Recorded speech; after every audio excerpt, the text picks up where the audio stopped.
जय हिंद दोस्तों, स्वागत है आप सभी का आपके अपने डेली करंट अफेयर्स की क्लास में। मैं हूं आप सभी का राजा गुप्ता और प्यारे दोस्तों, आज हम यहां पे 17 अक्टूबर 2024 के इंपॉर्टेंट डेली करंट अफेयर्स को डिटेल से पढ़ने वाले हैं।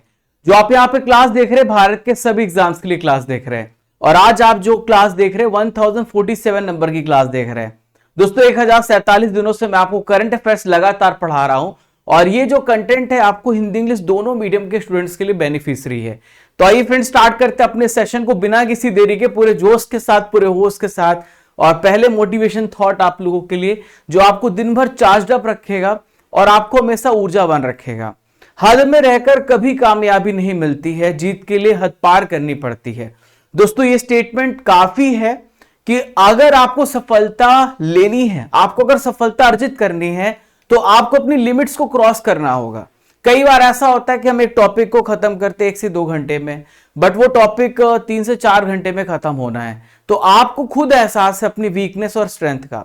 अपनी वीकनेस को मजबूत बनाइए और अपने स्ट्रेंथ को और स्ट्रेंथ दीजिए। तो यही आप जब दिमाग में डिटर्मिनेशन के साथ काम करेंगे, डेफिनेटली आपको सफलता मिलेगी। बस आपको चेक करते रहना है, राजा की तरह जीवन जीना है। और राजा को बहुत सारे युद्ध लड़ने पड़ते हैं, इसी तरीके से आपको बहुत सारे जीवन में युद्ध देखने को मिलेंगे, अलग अलग रूप में। आपको सबको जीतना है। आइए स्टार्ट करते हैं अपने सेशन को। सबसे पहला क्वेश्चन आपकी स्क्रीन पर ही रहा और ये है एससीओ के शासन अध्यक्षों से रिलेटेड। तो एससीओ का यहाँ पे शासन अध्यक्षों की जो परिषद है, जिसे हम सीएचजी कहते हैं, इसकी 23 नंबर की बैठक कहां पर आयोजित की गई है? Where were 23rd meeting of council of heads of government, इसे हम सीएचजी कहते हैं। एससीओ कहां पर हुआ है? तो आपने एक फोटो काफी ज्यादा वायरल देखी होगी। अब यहाँ पे एससीओ की जो यहाँ पर council of heads of government की मीटिंग, सीएचजी मीटिंग चल रही है, ये पाकिस्तान की कैपिटल इस्लामाबाद में चल रही है। प्यारे दोस्तों, आपने इस साल मैंने आपको करंट अफेयर्स में पढ़ाया था कि कजाकिस्तान की कैपिटल अस्ताना में एससीओ की मीटिंग सम्मेलन हुआ था, लेकिन ये है सीएचजी। यही दोनों में फर्क है, कंफ्यूज मत होइएगा, ठीक है।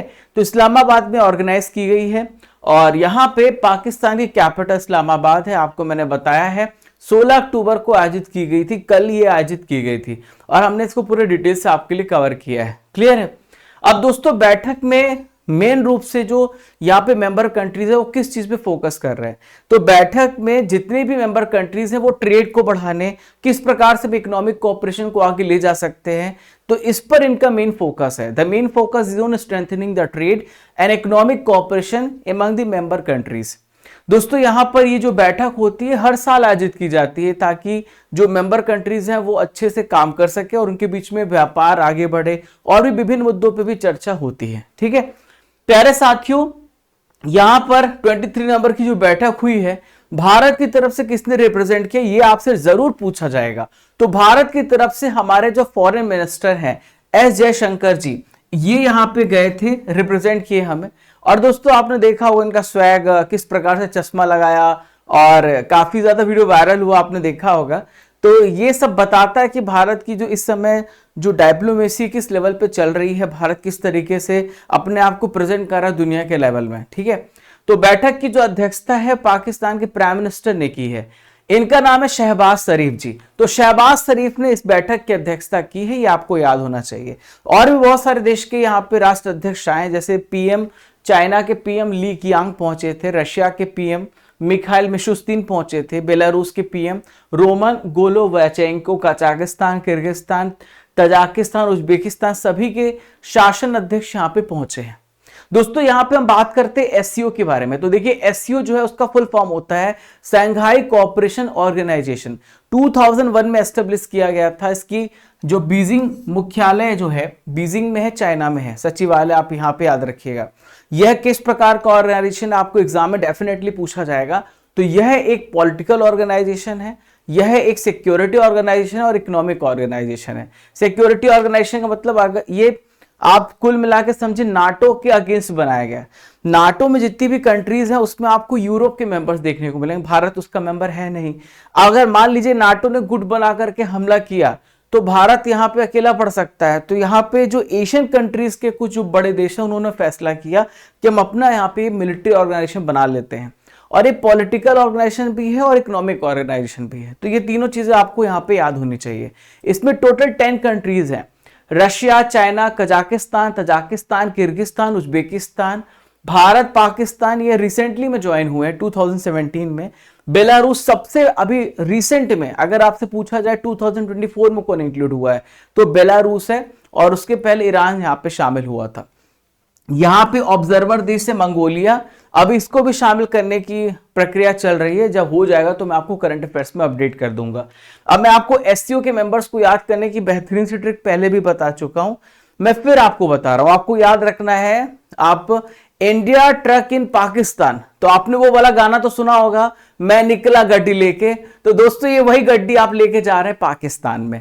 तो इंडियन ट्रक इन पाकिस्तान, तो देखिए इंडियन से तो आपको इंडिया याद हो जाएगा, टी से आपको तजाकिस्तान याद हो जाएगा, आर से आपको रशिया याद रखना है, यू से आपको उज्बेकिस्तान याद रखना है, सी से आपको चाइना, और यहां पे के जहां पे है ट्रक की स्पेलिंग में तो उसे K2 कर देना, किर्गिस्तान और कजाकिस्तान, और लास्ट पे पाकिस्तान। इसमें बेलारूस इंक्लूड नहीं है, तो बेलारूस आपको याद भी रखना पड़ेगा कि 2024 में ये शामिल हुआ है। ठीक है, तो दुनिया में जितनी भी पॉपुलेशन है उसमें सबसे बड़ा ये रीजनल ऑर्गेनाइजेशन है, लगभग 80% दुनिया की पॉपुलेशन को ये ऑर्गेनाइजेशन कवर करता है। ठीक है दोस्तों, इस साल कहां पर हुआ था एससीओ का सम्मेलन, तो एससीओ का समिट इस साल कजाकिस्तान की कैपिटल अस्ताना में ऑर्गेनाइज किया गया था।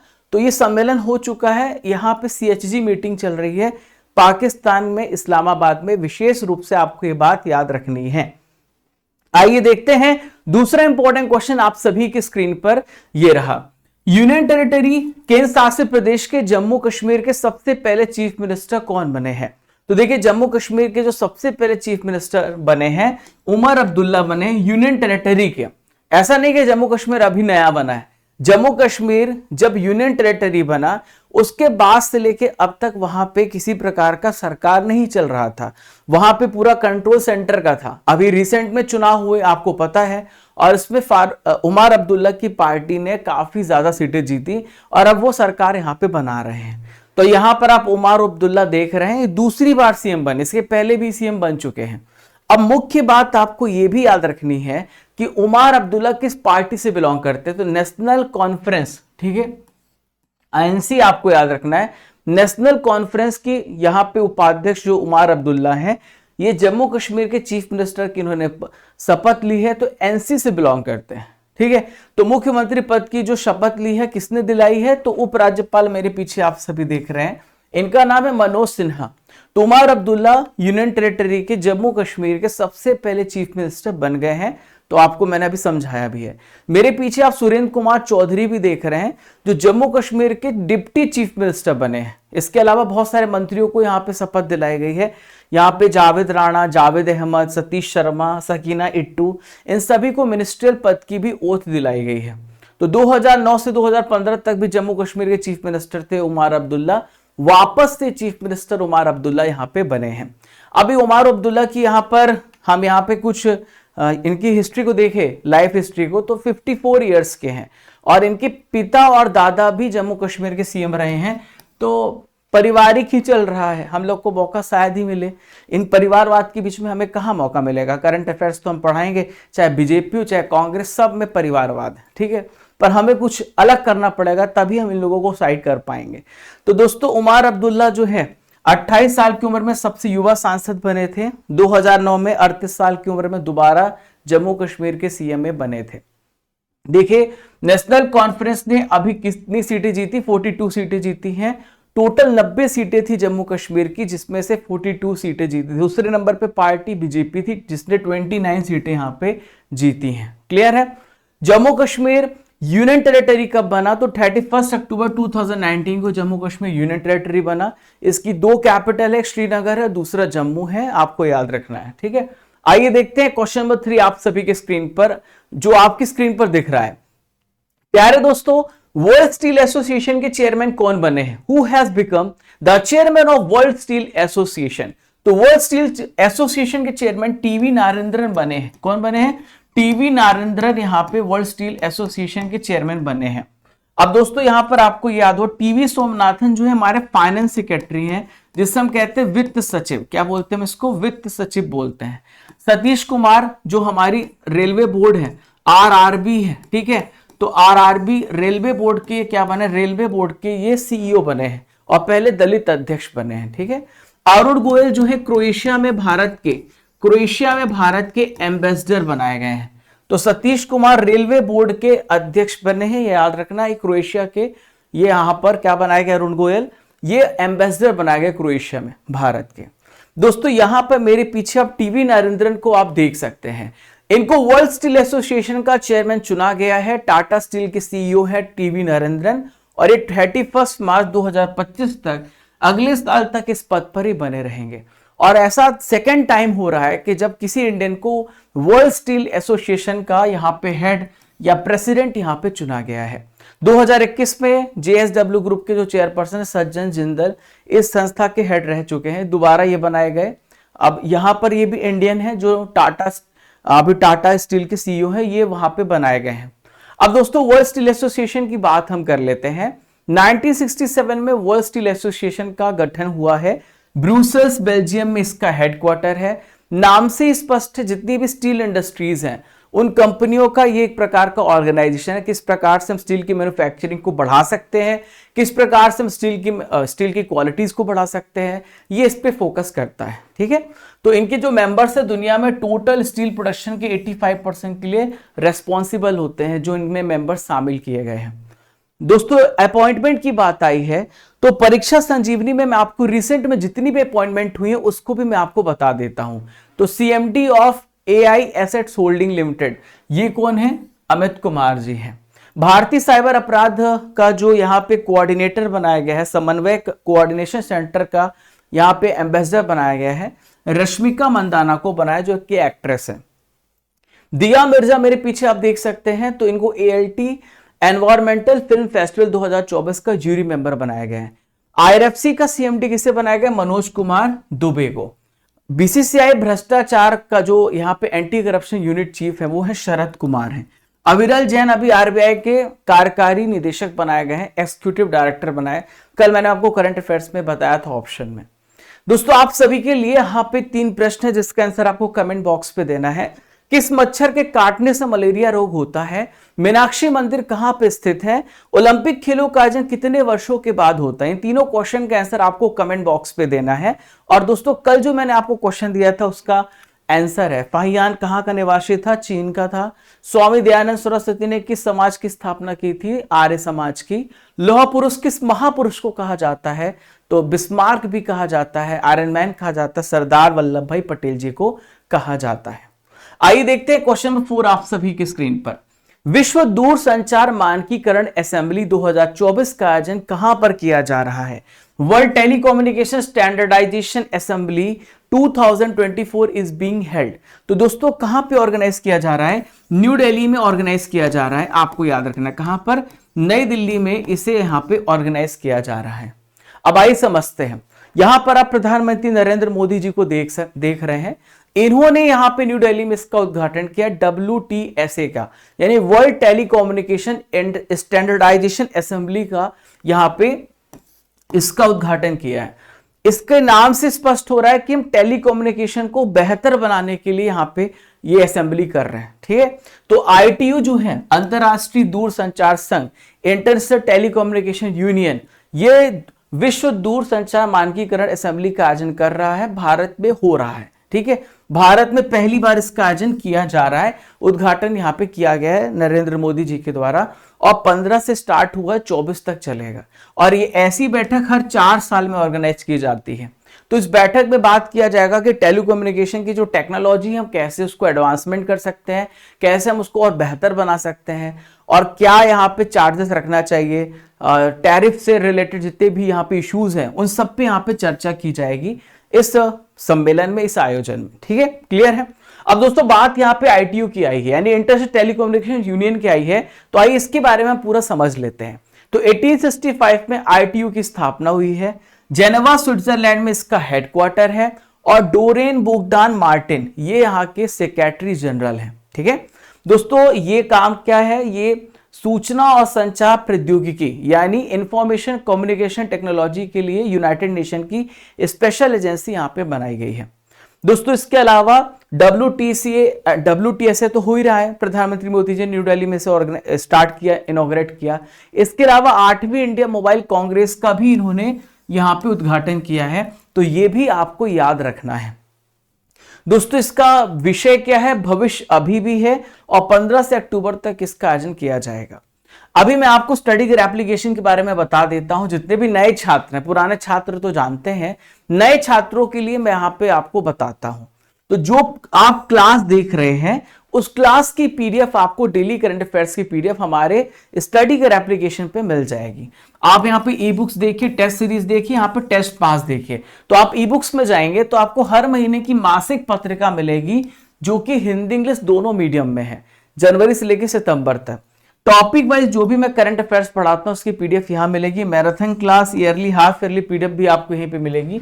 जीके जीएस के सभी विषयों की ई बुक्स, हिंदी इंग्लिश कह रहा हूं, पॉलिटी, ज्योग्राफी, साइंस, जितने भी ई बुक्स हैं आपको यहाँ पे मिल जाएंगे।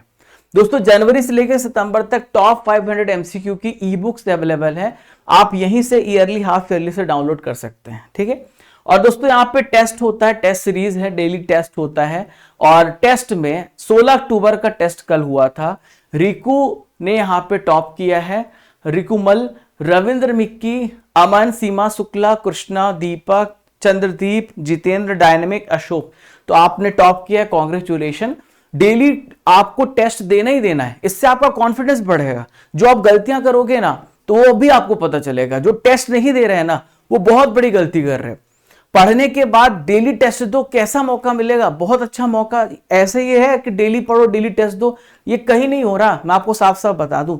स्ट्रैटेजी के बुक का आज से आपका टेस्ट वापस से स्टार्ट हो रहा है, 20 पन्नों तक हो गया था। आज आपका होमवर्क है 21 से लेके 23 पन्ना, ठीक है। 21 से लेकर 23 पेजेस तक आपको पढ़ के आना है। हम रिकवर कर देंगे 3-3 पन्नों को, 2-2 पन्नों को हम आपको देंगे। तो जो आपका गैप हो गया ना 3-4 दिनों से, वो आप फिल कर लेना। ये मंथली करंट अफेयर्स का आप टेस्ट भी दे सकते हो, हर मंथ का, जनवरी से लेके आपका सितंबर तक का टेस्ट है। बहुत अच्छा टेस्ट बनाया है, आप जाके टेस्ट दे सकते हो। यहाँ पे टेस्ट पास है, 3000 प्लस टेस्ट आपको जिसमें मिलते हैं। Raja Gupta current affair Telegram channel को ज्वाइन करना मत भूलना। आइए बढ़ते दोस्तों क्वेश्चन नंबर 5 आप सभी की स्क्रीन पर। किस अफ्रीकी देश के यूनिवर्सिटी ने देश के राष्ट्रपति को राजनीति विज्ञान में मानद डॉक्टरेट की उपाधि यहां पे प्रदान की है? Which African country's university has conferred an honorary doctorate in political science to President Draupadi Murmu? तो आपको मैं बता दूं, अफ्रीका के दौरे पे गई हुई हैं और ये अल्जीरिया भी यहाँ पे इन्होंने विजिट किया। तो अल्जीरिया में इनको यहाँ पे सम्मानित किया गया है और राजनीति विज्ञान में यहाँ पे, पॉलिटिकल साइंस में इनको यहाँ पे डॉक्टरेट की उपाधि दी गई है। आप यहाँ पर देख सकते हैं हमारे देश के राष्ट्रपति जिनको उपाधि दी जा रही है। तो अल्जीरिया में शहीद इहादादेन अब्दुल हाफिज विश्वविद्यालय है जिन्होंने इनको अवार्ड किया है, राजनीति विज्ञान में मानद डॉक्टरेट की उपाधि से इन्हें सम्मानित किया है। दोस्तों 13 अक्टूबर को हमारे देश के राष्ट्रपति गई हैं अफ्रीका के दौरे में, और वो अल्जीरिया, मोरिटानिया, मालवी, ये 3 अफ्रीकन कंट्रीज के दौरे पर हैं वो। और जब यहाँ पे विजिट कर रहे हैं तो उनको बहुत सारे अवार्ड्स मिल रहे हैं या फिर कहीं पे इनॉग्रेशन कर रही हैं। तो ऐसे बहुत सारे क्वेश्चन आपसे पूछे जा सकते हैं रिसेंट में डेवलपमेंट्स की इनकी यात्रा के दौरान, इसीलिए हम सारे स्पेशल क्वेश्चन आपके लिए लेकर के आते हैं।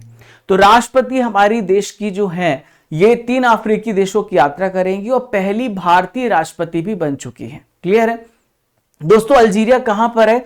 आइए अल्जीरिया की लोकेशन को हम यहाँ पे ध्यान से देखते हैं। ये अफ्रीका कॉन्टिनेंट का मैप आप देख रहे हैं, आप ऊपर भूमध्य सागर देख रहे हैं, यहाँ स्पेन है, यहाँ पुर्तगाल, यहाँ इटली है। आप नीचे जरा देखो तो आपको अल्जीरिया देखने को मिलेगा। अल्जीरिया के बगल में ट्यूनेशिया है, यहाँ पे लीबिया है, नाइजर है, माली है, मोरिटानिया है, मोरक्को है, वेस्टर्न सहारा है। तो अल्जीरिया की कैपिटल अल्जियर्स है। अब्दुल मजीद तैबूरो यहाँ के प्रेसिडेंट है और प्रधानमंत्री नादिर लार बोई है। करेंसी यहाँ पे अल्जीरियाई दिनार का इस्तेमाल किया जाता है। दोस्तों आज की नॉलेज की फैक्ट्री में हम यहाँ पे साइंस का एक इंपॉर्टेंट टॉपिक ले रहे हैं, आपको डेफिनेटली एग्जाम में इससे एक क्वेश्चन देखने को मिलेगा। और इस टॉपिक में आइए समझते हैं। हम यहाँ पर आपको विटामिन के नेम बताएंगे, एक तरफ उसका यहाँ पे केमिकल नेम बताएंगे। तो विटामिन ए से अगर आपके शरीर में कमी हो जाएगी तो आपको रेटिनॉल हो जाएगा, रेटिनॉल इसका रासायनिक नेम है, रतौंधी हो जाएगा जिसे हम कहते हैं नाइट ब्लाइंडनेस। विटामिन B1 इसका केमिकल नेम है थायमीन। विटामिन B2 का केमिकल नेम है राइबोफ्लेविन। विटामिन B3 इसका रासायनिक नेम है निकोटिनेमाइड, ठीक है। विटामिन B5 का केमिकल नेम है पेंटोथेनिक एसिड। विटामिन B6 का है पायरिडॉक्सिन। विटामिन B7 का बायोटीन है। विटामिन B12 को साइनोकोबालामिन कहते हैं। क्या कहते हैं? साइनोकोबालामिन, ठीक है। विटामिन C को एस्कॉर्बिक एसिड। विटामिन डी को यहाँ पे कैल्सीफेरॉल। विटामिन ई को टोकोफेरॉल। ई की कमी हो जाए तो आपकी प्रजनन क्षमता यानी जो रिप्रोडक्शन पार्ट है वो आपका कमजोर हो सकता है, रिप्रोडक्टिव ऑर्गन्स कमजोर हो सकते हैं। विटामिन के की कमी से फिलोक्विनोन होता है, इसका केमिकल नेम फिलोक्विनोन है। रक्त का थक्का नहीं जमता। तो विटामिन की is very very very essential for the blood clotting. रक्त का थक्का जमाने के लिए इसका इस्तेमाल होता है, ठीक है। आइए देखते हैं क्वेश्चन नंबर 6 आप सभी की स्क्रीन पर। नौसेना में चिकित्सा सेवाओं के महानिदेशक डीजीएमएस के रूप में किसे अपॉइंट किया गया है? तो डीजीएमएस किसे अपॉइंट किया गया ये आपसे पूछा जा रहा है।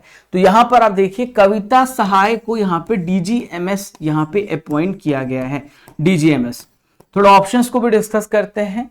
लिंडी कैमरून की हम बात करें तो ब्रिटेन की भारत में एम्बेसडर हैं, ब्रिटेन की भारत में राजदूत हैं, एम्बेसडर हैं, लिख लीजिए।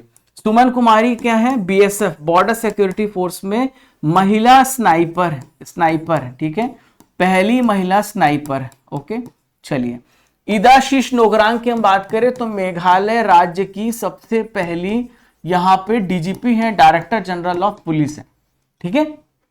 चलिए, तो इतनी बातें आपको समझ में आई। तो यहां पे कविता सहाय के बारे में हम यहां पे चर्चा करेंगे।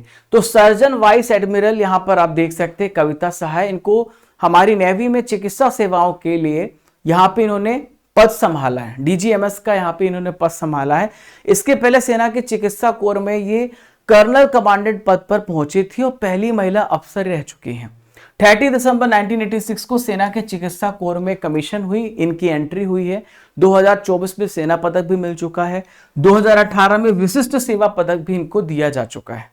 दोस्तों, कुछ प्रथम महिलाएं हैं उसको भी यहां पर रिवाइज कर लेते हैं। आपको पता है हमारी आदत कि हम एक क्वेश्चन से रिलेटेड और भी इंपॉर्टेंट इंफॉर्मेशन आपको शेयर करते हैं। तो टेन शू शान डीबीएस की सबसे पहली महिला सीईओ बनी है। साधना सक्सेना नायर चिकित्सा सेवा महानिदेशक अपॉइंट होने वाली सबसे पहली महिला है। महाराष्ट्र की पहली चीफ सेक्रेटरी सुजाता सोनिक है। भारतीय नौसेना की सबसे पहली महिला helicopter pilot Anamika B Rajeev है। तो इंपॉर्टेंट यहां पे अपॉइंटमेंट आपको जरूर याद रखना है। आइए देखते हैं क्वेश्चन नंबर 7 आप सभी की स्क्रीन पर। एशात अजीमा किस देश के राजदूत है जो भारत में रिसेंटली में अपॉइंट किए गए हैं? तो एशात अजीमा ये किस देश के एम्बेसडर हैं जो भारत में अपॉइंट किए गए हैं? तो मालदीव्स के, वेरी वेरी इंपॉर्टेंट याद रखिएगा, मालदीव्स के एम्बेसडर हैं जो भारत में अपॉइंट किए गए। मेरे पीछे आप एशात अजीमा को देख सकते हैं। तो भारत में मालदीव्स के यहाँ पे एम्बेसडर यहाँ पे अपॉइंट किया गया है। किसकी जगह पर? इब्राहिम शाहिब की जगह लेंगे। 2019 से लेकर 2023 तक ये चाइना में मालदीव्स की राजदूत रही हैं। अब इनको चाइना से भारत यहाँ पे भेज दिया गया है। मालदीव्स कहां पर दोस्तों? अभी रिसेंटली में आपको याद होगा मालदीव्स के प्रेसिडेंट मोहम्मद मुइजू भारत की यात्रा पर आए हुए थे।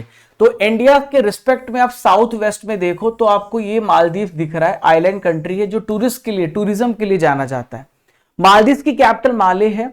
मालदीव कहां पर आता है? एशिया में आता है। सबसे छोटा देश है, सबसे छोटा आइलैंड कंट्री देश है। और यहां पे मालदीव की जो करेंसी है वो रुपया है। क्या है? रुपया है। तो एशिया का सबसे छोटा देश है। भारत और मालदीव के बीच में एक एक्सरसाइज होती है जिसे हम कहते हैं एक्वेरियन एक्सरसाइज।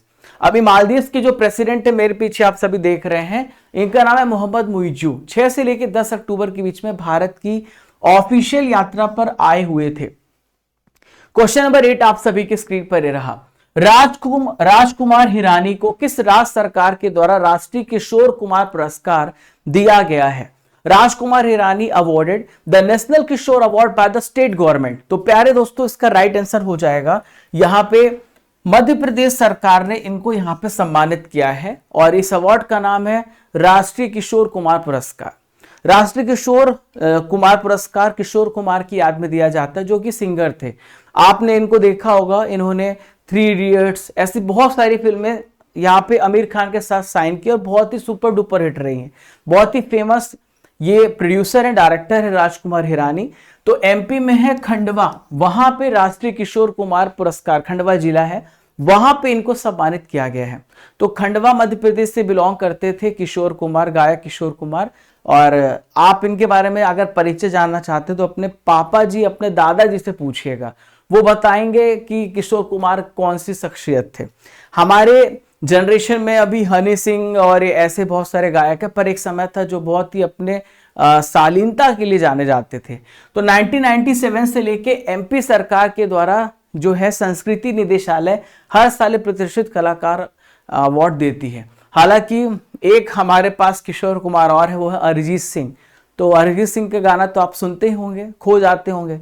मैं भी कभी कभार गाना सुनता हूं और गाना गाता भी हूं। चलिए, तो कुछ इंपॉर्टेंट पुरस्कार हैं जो आपसे रिसेंट में पूछा सकते हैं, अभी दिए गए। तो ओपेनहाइमर, जो ओपेनहाइमर है, ऑस्कर अवार्ड भी जीता था, बाफ्टा अवार्ड्स भी जीता, गोल्डन ग्लोब अवार्ड्स भी जीता। ज्ञानपीठ पुरस्कार भारत का सबसे बड़ा लिटरेचर अवार्ड है। इसमें गुलजार और जगत गुरु राम भद्राचार्य को यहाँ पे अवार्ड दिया गया है। गुलजार जी को उर्दू के लिए, जगत गुरु राम भद्राचार्य को संस्कृत के लिए। 69 फिल्म फेयर अवार्ड में सबसे बेस्ट एक्टर रणबीर कपूर बने हैं। इरास्मस पुरस्कार दिया गया अमिताभ घोष को। और यहाँ पे प्रित्जर वास्तुकला पुरस्कार रिकन यामामोटो को मिला, जापान से बिलोंग करते हैं। आर्किटेक्चर का सबसे बड़ा अवार्ड है प्रित्जर वास्तुकला पुरस्कार। क्वेश्चन नंबर 9 आप सभी की स्क्रीन पर रहा। फ्लाइंग फेस्टिवल किस राज्य में रिसेंटली में शुरू हुआ है? तो फ्लाइंग फेस्टिवल कहां पे स्टार्ट हुआ है? हिमाचल प्रदेश में फ्लाइंग फेस्टिवल रिसेंटली में स्टार्ट किया गया है। तो हिमाचल प्रदेश का आप ये नजारा देख रहे हैं जहां पे बहुत सारे लोग जाते हैं और वहां पे फ्लाई करते हैं। तो शिमला का जुनगा जगह है, 16 अक्टूबर से फ्लाइंग फेस्टिवल यहाँ पे स्टार्ट हुआ है। तो फ्लाइंग फेस्टिवल में स्पॉट लैंडिंग, पैराग्लाइडिंग, ये सारी चैंपियनशिप यहाँ पे रखी है। पैराग्लाइडिंग कहलाती है, आपको मतलब पहाड़ों के बीच में से आप गुजरते हो, पहाड़ों के बीच में, हवाओं के बीच में, तो ये पैराग्लाइडिंग कहलाती है। तो जो पायलट हैं सोलो और टीम कैटेगरी में कंपटीशन यहाँ पे कर रहे हैं, ठीक है। तो जो जीतेगा इस कंपटीशन को, पैराग्लाइडिंग टीम जो जीतेगी उसको 5 लाख रुपए मिलेगा। और सोलो क्लास में जो फर्स्ट क्लास जीतेगा जो पार्टिसिपेंट, उनको 2.25 लाख रुपीस यहाँ पे कैश प्राइस मिलेगा, ठीक है। आज का आखिरी इंपॉर्टेंट करंट अफेयर आप सभी की स्क्रीन पर ये रहा। विश्व खाद्य दिवस हर साल हम कब मनाते हैं? वर्ल्ड फूड डे हम कब मनाते हैं? तो प्यारे दोस्तों, आज है 16 अक्टूबर, कल था 16 अक्टूबर, कल था 16 अक्टूबर, और 16 अक्टूबर को हम विश्व खाद्य दिवस यहाँ पे मनाते हैं, ठीक है। तो हर साल 16 अक्टूबर को हम मनाते ताकि कोई भी व्यक्ति, दुनिया में कोई भी व्यक्ति भूखा ना सोए, भूखा ना मरे। अभी देखिए, वर्ल्ड ग्लोबल हंगर इंडेक्स जारी किया गया था, तो ग्लोबल हंगर इंडेक्स में भारत की रैंक 105, ये आपको याद रखना है। और 22 ऐसे देश है जिनको एक साथ यहाँ पे स्थान दिया गया है। 16 अक्टूबर 1945 को एफएओ ने इसकी स्थापना करी थी। तो ये एफएओ की स्थापना हुई थी, फूड एग्रीकल्चर ऑर्गेनाइजेशन की। तो इसी वजह से 16 अक्टूबर को मनाने की इसकी घोषणा हुई। यूनाइटेड नेशन की कृषि संगठन जो है एफएओ है, आपको याद रखना है, food and agriculture organisation. Theme आपको याद रखना है, right to foods for a better life and better future. आपको सही भोजन खाना चाहिए, सही अमाउंट में खाना चाहिए। दोस्तों, संयुक्त राष्ट्र खाद्य और कृषि संगठन के बारे में हम बात करें तो यूनाइटेड नेशन की विशेष एजेंसी है जिसका काम है कि हंगर को खत्म करना, जो फूड इनसिक्योरिटी, हर व्यक्ति तक फूड पहुंचे, और जो न्यूट्रिशन की कमी है वो कम हो जाए, कुपोषण को खत्म करना और पॉवर्टी को खत्म करना, गरीबी को कम करना, ये एफएओ का उद्देश्य है। इसका हेडक्वार्टर कहां पर है? रोम, इटली में है। 195 इसमें मेंबर्स हैं। क्लियर है? अब दोस्तों, अक्टूबर महीने के जितने भी इंपॉर्टेंट दिवस हैं मैं आपको पूरा रिवाइज कराऊंगा, तो कमेंट बॉक्स पे कमेंट करना स्टार्ट कर दीजिए। आइए देखते हैं आप कितना स्कोर कर पाते हैं। तो विश्व शाकाहारी दिवस कब मनाया जाता है? तो 1 अक्टूबर को मनाया जाता है। विश्व अहिंसा दिवस 2 अक्टूबर को मनाया जाता है। विश्व पशु दिवस 4 अक्टूबर को। वर्ल्ड टीचर्स डे 5 अक्टूबर को, 5 अक्टूबर को। विश्व कपास दिवस 7 अक्टूबर को। भारतीय वायुसेना दिवस 8 अक्टूबर को। विश्व डाक दिवस 9 अक्टूबर को। अंतरराष्ट्रीय बालिका दिवस 11 अक्टूबर को। विश्व दृष्टि दिवस, वर्ल्ड साइट डे 12 अक्टूबर को। लिख लिया आप लोगों ने। विश्व मानक दिवस ये 14 अक्टूबर को मनाया जाता है। वर्ल्ड स्टूडेंट्स डे 15 अक्टूबर को। अंतरराष्ट्रीय गरीबी उन्मूलन दिवस, तो गरीबी को खत्म करने के लिए 17 अक्टूबर को। विश्व सांख्यिकी दिवस, तो ये वर्ल्ड स्टैटिक्स डे 20 अक्टूबर को मनाया जाता है। क्लियर है? पुलिस स्मृति दिवस 21 अक्टूबर को। संयुक्त राष्ट्र दिवस 24 अक्टूबर को, विश्व पोलियो दिवस 24 अक्टूबर को, अंतरराष्ट्रीय इंटरनेट डे, इंटरनेट 29 अक्टूबर को अभी आने वाला है, राष्ट्रीय एकता दिवस 31 अक्टूबर को। ठीक है, चलिए दोस्तों, अब यहां पर हम ट्रिपल आर पे आते हैं। 30 मिनट में हमने 10 इंपॉर्टेंट करंट अफेयर बहुत ही एक्सप्लेनेशन के साथ, परीक्षा संजीवनी के साथ हमने पूरा डिटेल से पढ़ लिया है। दोस्तों ये 30 मिनट का लेक्चर आपके 2 से 3 घंटे के बराबर होता है, जो मैं आपको बता दूं कि इतने कम समय में हम आपको ये पढ़ाते हैं ताकि आपका टाइम भी बचे। अब आइए ट्रिपल आर पे यहाँ पे पहुंच जाते हैं, जहां पे सितंबर महीने के करंट अफेयर्स को रिवाइज करेंगे। तो भारतीय कला महोत्सव का पहला संस्करण कहां पर आयोजित किया जाएगा? तो सिकंदराबाद में ऑर्गेनाइज किया जाएगा। ठीक है, मेरे साथ आप सभी कमेंट बॉक्स पे आंसर देना स्टार्ट कर दीजिए। भारत सरकार ने वीनस ऑर्बिटर मिशन के लिए कितने बजट का प्रावधान किया है? तो वीनस ऑर्बिटर मिशन में 1236 करोड़ रुपए का प्रावधान है। विश्व खाद्य भारत 2024 का आयोजन कहां पर किया जा रहा है? तो न्यू दिल्ली में ऑर्गेनाइज किया जा रहा है। 14 नंबर की हॉकी इंडिया जूनियर पुरुष राष्ट्रीय चैंपियनशिप 2024 को किसने जीता है? तो पंजाब ने इसको यहां पे जीता है। चौथी दक्षिण एशियाई जूनियर एथलेटिक्स 2024 में सबसे पहले स्थान पे कौन रहा है? तो हमारा प्यारा भारत इंडिया रहा है। केंद्रीय मंत्रिमंडल ने पीएम ई ड्राइव योजना को मंजूरी दी है। यह किस मंत्रालय से रिलेटेड है? तो ये भारी उद्योग मंत्रालय, मिनिस्ट्री ऑफ हैवी इंडस्ट्रीज से रिलेशन है। लगातार छठे वर्ष राष्ट्रीय ऊर्जा लीडर पुरस्कार किसे प्रदान किया गया है? तो लगातार छठे वर्ष राष्ट्रीय इस्पात निगम लिमिटेड को ये ऊर्जा लीडर पुरस्कार दिया गया है। बेल्जियम अंतरराष्ट्रीय बैडमिंटन प्रतियोगिता 2024 का महिला एकल का खिताब किसने जीता है? तो अनमोल खरब ने अवार्ड जीता है। भारत ने टाइफून यागी से प्रभावित देशों की मदद के लिए कौन सा ऑपरेशन लॉन्च किया? तो भारत ने ऑपरेशन सद्भाव को लॉन्च किया था। प्रधानमंत्री मोदी जी ने किस राज्य में सुभद्रा योजना की शुरुआत की? उड़ीसा में। अगले 5 सालों में हर जो पात्र महिलाएं उनको 10,000 रुपए एक साल में मिलेगा। दोस्तों 16 अक्टूबर कल था और 16 अक्टूबर के करंट अफेयर्स का यहां पे रिवीजन करेंगे। तो भारतीय तटरक्षक बल के प्रमुख कौन बने हैं? तो ये बने हैं एस परमीश बने हैं। नेक्स्ट है 52 नंबर के राष्ट्रीय जल पुरस्कार 2023 में सबसे बेस्ट राज्य कौन सा बना है? तो उड़ीसा इसमें सबसे बेस्ट राज्य बनाया गया है। ठीक है, नेक्स्ट है भारत ने किस देश से उच्चायुक्त और अन्य डिप्लोमेट्स को वापस बुला लिया है? तो भारत ने कनाडा से इन सभी को वापस बुलाया है। ठीक है, नेक्स्ट है बंधन बैंक के मैनेजिंग डायरेक्टर कौन है? तो बंधन बैंक के मैनेजिंग डायरेक्टर पार्थ प्रतिम सेन गुप्ता है। भारत ने पहला स्वदेशी बहुउद्देशीय पोस्ट समर्थक कहां पे लॉन्च किया है? तो कट्टुपल्ली तमिलनाडु में। वर्ल्ड स्पेस अवार्ड से किसे सम्मानित किया गया? तो वर्ल्ड स्पेस अवार्ड किसे मिला है दोस्तों?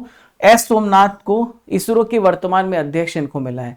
सॉवरेन वेल्थ फंड्स के द्वारा किस शहर को विश्व का सबसे अमीर शहर घोषित किया गया है? तो अबू धाबी को सबसे अमीर शहर घोषित किया। महाराष्ट्र राज्य कौशल विश्वविद्यालय का नया नाम किसके नाम पर रखा गया है? तो रतन टाटा जी के नाम पे नाम रखा गया है। नासा के द्वारा किस ग्रह के उपग्रह यूरोपा के लिए स्पेसक्राफ्ट लॉन्च किया गया है? तो जुपिटर के लिए बृहस्पति के लॉन्च किया गया। दोस्तों ल्यूसेंट जीके में जैनिज्म से रिलेटेड क्वेश्चन को डिस्कस करेंगे, जैनों से रिलेटेड, और जो आए हुए प्रश्न पिछले साल उसे डिस्कस करेंगे। जैनों का अंतिम तीर्थंकर कौन था? तो जैनों का अंतिम तीर्थंकर कौन था दोस्तों? तो ये कौन थे? ये थे वर्धमान महावीर। ठीक है, आगे बढ़ते हैं। नेक्स्ट है भगवान महावीर को मोक्ष इनमें से किस स्थान पर प्राप्त हुआ है? तो एमटीएस में पूछा गया सवाल है, पावापुरी में प्राप्त हुआ। पावापुरी में। किस भारतीय धर्म में 24 तीर्थंकर हुए थे? सीएचएसएल में। तो जैनों में, जैन का जो धर्म था उसमें 24 तीर्थंकर, सबसे पहले ऋषभदेव थे। संथारा कम्युनिटी एक धार्मिक संस्कार है, तो ये किस में देखने को मिलता है? तो जैनिज्म में हमें देखने को मिलता है। प्रथम और चौथे जैन तीर्थंकर के जन्म स्थान के रूप में मान्यता पवित्र शहर का नाम बताइए। तो दोस्तों ये जगह अयोध्या है, जो पवित्र शहर मानी जाती है। ठीक है प्यारे साथियों, अब मैं आपका 17 अक्टूबर का टेस्ट लेने वाला हूं, तो आप सभी टेस्ट के लिए तैयार हो जाइए। संयुक्त राष्ट्र खाद्य और कृषि संगठन का हेडक्वार्टर कहां पर है? तो रोम इटली में इसका हेडक्वार्टर है। विश्व शिक्षक दिवस कब मनाया जाता है? तो 5 अक्टूबर को विश्व शिक्षक दिवस मनाया जाता है। किशोर कुमार कौन थे? तो किशोर कुमार गायक थे। खंडवा एमपी में इनका जन्म हुआ था। मोहम्मद मुइजू किस देश के राष्ट्रपति हैं? तो मोहम्मद मुइजू आप देखिए, आपको बताना है, तो ये मालदीव्स के राष्ट्रपति, कहां के राष्ट्रपति? मालदीव्स के राष्ट्रपति। शिव प्रताप शुक्ल किस राज्य के गवर्नर हैं? हिमाचल प्रदेश राज्य के governor Shiv Pratap Shukla. BAFTA awards में बेस्ट फिल्म का अवार्ड किसे मिला था? तो ओपेनहाइमर को अवार्ड मिला था। महाराष्ट्र की पहली महिला मुख्य सचिव कौन थी? तो महाराष्ट्र की पहली महिला मुख्य सचिव सुजाता सौनिक थी। विटामिन सी का रासायनिक नाम क्या है? तो विटामिन सी का रासायनिक नाम एस्कॉर्बिक एसिड है। ठीक है। नेक्स्ट है, रेटिनॉल किस विटामिन का वैज्ञानिक नाम है? विटामिन ए का वैज्ञानिक नाम है। अंतरराष्ट्रीय दूरसंचार संघ की स्थापना कब हुई थी? 1865 1865 में स्थापना हुई थी। आपके लिए सवाल है, विश्व दूरसंचार मानकीकरण असेंबली 2024 का आयोजन कहां किया जा रहा है? आपको इसका आंसर मुझे कमेंट बॉक्स पे देना है। प्यारे साथियों, आपको स्टैटिक जीके बुक ऑर्डर करनी है जिसका रेगुलर टेस्ट वापस से स्टार्ट हो चुका है और ये बुक आपके घर तक पहुंच जाएगी। वेबसाइट से आप ऑर्डर कर सकते हैं जिसका लिंक आपको डिस्क्रिप्शन बॉक्स में और कमेंट बॉक्स पे दिया गया है। तो जाइए अभी ऑर्डर करिए। 81 टॉपिक्स है, पॉलिटी, हिस्ट्री, ज्योग्राफी। आपका स्टैटिक जीके सभी एग्जाम्स के लिए खत्म, बहुत ही सिंपल तरीके से इसे बनाया गया है।